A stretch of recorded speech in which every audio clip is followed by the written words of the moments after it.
নমস্কার, 24 ঘন্টা আপনাদের সকলকে স্বাগত। আজ মোর্চার ডাকে সর্বদলীয় বৈঠক, তবে এবার আর দার্জিলিংয়ে নয়, বৈঠক হবে কালিম্পংয়ে। হাজির থাকবে পাহাড়ের সবকটি দলই, যদিও আজকের বৈঠকে উপস্থিত থাকছেন না মোর্চা সুপ্রিমো বিমল গুরুং।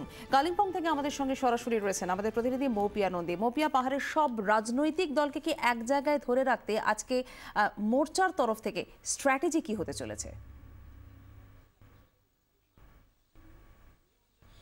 দেখো সঞ্চিতা, যেরকমটা তুমিও বললে যে যেভাবে লাগাতার ধর্মঘট চলছে, আজকে 15 দিনে পা দিল এই অনির্দিষ্টকালের ধর্মঘট। এই জায়গায় দাঁড়িয়ে আজকের সর্বদল বৈঠক অত্যন্ত গুরুত্বপূর্ণ। আমরা এখন যেখানে দাঁড়িয়ে রয়েছি এই হোটেলে ঠিক একটার সময় সেই সর্বদল বৈঠক শুরু হতে চলেছে এবং ইতিমধ্যেই আমরা দেখেছি গোর্খা জনমুক্তি মোর্চার পক্ষ থেকে জ্যোতি রায়, ডিকে প্রধান, কল্যাণ দেওয়ানরা তারা উপস্থিত হয়ে গেছেন এবং কিছুক্ষণের মধ্যে এখানে জিএনএলএফ এর প্রতিনিধি দল তারা এসে পৌঁছবে হারকা বাহাদুর ছেত্রীর দল জন আন্দোলন পার্টি, যে জন আন্দোলন পার্টির আসল খাসতালুকি হচ্ছে এই কালিম্পং, তারাও এসে পৌঁছবেন। এবং যেটা জানতে পারছি যে বাকি যে দলগুলোকে নিয়ে এর আগেও সর্বদল বৈঠক আমরা দেখেছি, সিপিআরএম, এবিজিএল, হিল কংগ্রেস, হিল বিজেপি, তারাও উপস্থিত থাকবে। সবচেয়ে যেটা তাৎপর্যপূর্ণ, তুমিও যেমন বললে যে দার্জিলিং নয়, এবার বেছে নেওয়া হয়েছে কালিম্পংকে, যেটা মনে করা হচ্ছে যে দার্জিলিং কেন্দ্রিক যে মুভমেন্টটা হচ্ছিল সেই জায়গার কথা মাথায় রেখে সেটা যাতে খণ্ডন করা যায়, সে কারণে কালিম্পংকে বেছে নেওয়া হয়েছে প্রথমত। দ্বিতীয়ত, যে কালিম্পংকে সম্প্রতি নতুন জেলা হিসেবে ঘোষণা করেছে রাজ্য সরকার এবং যে কারণে সেখানে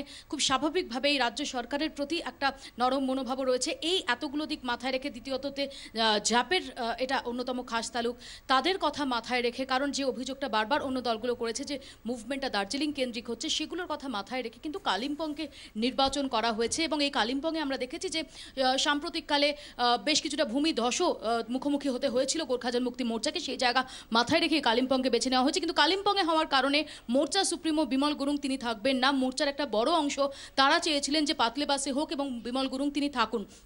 যেটা আমরা জানতে পারছি যে এই অনির্দিষ্টকালের বন্ধের তীব্র বিরোধিতা করছেন হারকা বাহাদুর ছেত্রী। তিনি 24 ঘন্টাকেও বলেছেন যে এভাবে সাধারণ মানুষের সাফারিং সেটা মেনে নেওয়া যায় না, ইমিডিয়েটলি আলোচনার পথ খুলতে হবে। আজকের বৈঠকেও তারা অনির্দিষ্টকালের বন্ধের পথ থেকে সরার জন্য দাবি জানাবেন বলে তিনি আমাদের জানিয়েছেন। এর পাশাপাশি জিএনএলএফ তারাও তাদের যে শর্তগুলো সেগুলি নিয়ে সুর চড়াচ্ছে। তাই এখনও অবধি গোর্খা জনমুক্তি মোর্চার একটা বড় অংশ তারা চাইছেন যে বিমল গুরুং না এলেও যাতে বিনয় তামাংয়ের মতো মোর্চার শীর্ষ নেতা তাদের কেউ আজকের এই বৈঠকে উপস্থিত থাকে। যদিও এখনো অবধি বিনয় তামাং বা এই ধরনের কোনো শীর্ষ নেতার এখানে উপস্থিত থাকার কথা নয়, কিন্তু এখনো মোর্চার একটা বড় অংশ মনে করছেন যে যেভাবে সমস্ত দলগুলো, বাকি দলগুলো চাপ বাড়াচ্ছে, বিশেষ করে জিএনএলএফ বা জ্যাপ, সেখানে দাঁড়িয়ে বিনয় তামাংয়ের মতো শীর্ষ নেতার আজকের বৈঠকে থাকার প্রয়োজন রয়েছে, এমনটা মনে করা হচ্ছে। ইতিমধ্যে আমরা যেটা জানিয়েছি যে গোর্খা জনমুক্তি মোর্চার নেতারা এখানে এসে উপস্থিত হয়ে গেছেন, এরপর আস্তে আস্তে অন্য দলগুলো আসতে শুরু করবে। ধন্যবাদ মৌপিয়া। অনির্দিষ্টকালে ধর্মঘট নয়, বরং খুলুক আলোচনার পথ। ত্রিপাক্ষিক বৈঠকে আলোচনা হোক গোর্খাল্যান্ড নিয়ে, আর এই দাবি নিয়েই মোর্চার ডাকা সর্বদলীয় বৈঠকে যোগ দিচ্ছে জন আন্দোলন পার্টি। 24 ঘন্টার প্রতিনিধি মৌপিয়া নন্দীকে একান্ত সাক্ষাৎকারে জানিয়েছেন জ্যাপের নেতা হারকা বাহাদুর ছেত্রী।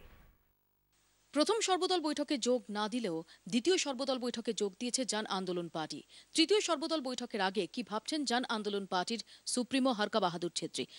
একটা রাজনৈতিক দলের হিসেবে যখন people sentiment is running so high, এটা আমাদেরও দায়িত্ব যে ওখানে গিয়ে একটা ডিরেকশন দেওয়া। কিন্তু তখনও আমরা বলেছিলাম যে যারা নির্বাচিত পদে আছে তাদেরকে ওই নির্বাচিত পদ ছাড়তে হবে, যেমন জিটিএ। আমরা এমএলএকেও বলেছিলাম, আমরা এমপিকে এই জন্যে বলেছিলাম আরও জোর দিয়ে যে এমপি গোর্খাল্যান্ডের দাবিতে ভোট জিতে গেল দুবার, আর সেই দল কিন্তু কোনো তাদের ন্যাশনাল এক্সিকিউটিভে কোনো রেজলিউশন নেয়নি মানে ডিমান্ডকে সাপোর্ট করি বলে। ফার্স্ট স্টেপ হলো they should have taken a resolution. জিটিএতে থেকেই সেপারেট স্টেটের ডিমান্ড করা যাবে না, আইদার জিটিএতে থাকতে হবে, জিটিএকে ভালোভাবে চালাতে হবে, জিটিএর যতগুলো প্রভিশন আছে সেটাকে ফুললি অ্যাডজাস্ট করার পর যদি মনে হয় যে জিটিএ আমাদের মানে পাবলিকের যে এসপিরেশন আছে সেটাকে ফুলফিল করতে পারছে না, তাহলে লজিক্যালি আমরা একটা মানে আর্গুমেন্ট তৈরি করে these are the reasons for which GTA has failed, hence the next step should be a separate state. যখনই ভায়োলেন্স চলে আসবে কিংবা আনডেমোক্রেটিক মিন্স চলে আসবে তখন আমরা কিন্তু বেরিয়ে যাবো ওখান থেকে। ভায়োলেন্স কি হচ্ছে না, মাঝে মধ্যে তো দেখা যাচ্ছে, যেমন সরকারি গাড়ি পুরনো, মানে অফিসগুলো পুরনো যেগুলো হচ্ছে, এখন কে করছে এইটা এই মুহূর্তে বলা সম্ভব নেই, কেননা সবাই চলে এসেছে এইটাতে। এখন তো রাজনৈতিক দলকে খুঁজে পাওয়া মুশকিল, শুধু তাদের পতাকাই দেখা যাচ্ছে, লিডাররা নেই কোথাও। আপনারা কি অনির্দিষ্টকালের বন্ধের পক্ষে? একেবারে নেই। আমরা আগেও বলেছি সেকেন্ড ট্রাইপার্টাইটে কিছু রিল্যাক্সেশন দেওয়ার কথা আমরা বলেছিলাম। কিভাবে ওয়ে আউট? এই ওয়ে আউটটা আমি মনে করি সেন্ট্রাল গভর্নমেন্ট মানে চুপ করে থাকতে পারে না।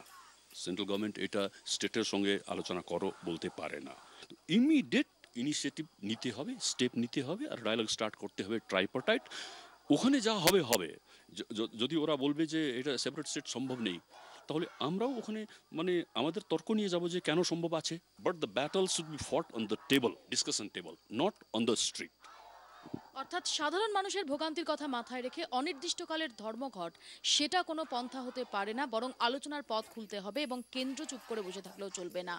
এই মত নিয়েই আজকে সর্বদল বৈঠকে যাচ্ছে জন আন্দোলন পার্টি। কালিম্পং থেকে ক্যামেরায় মিন্টু বসাকের সঙ্গে মৌপিয়া নন্দী, 24 ঘন্টা।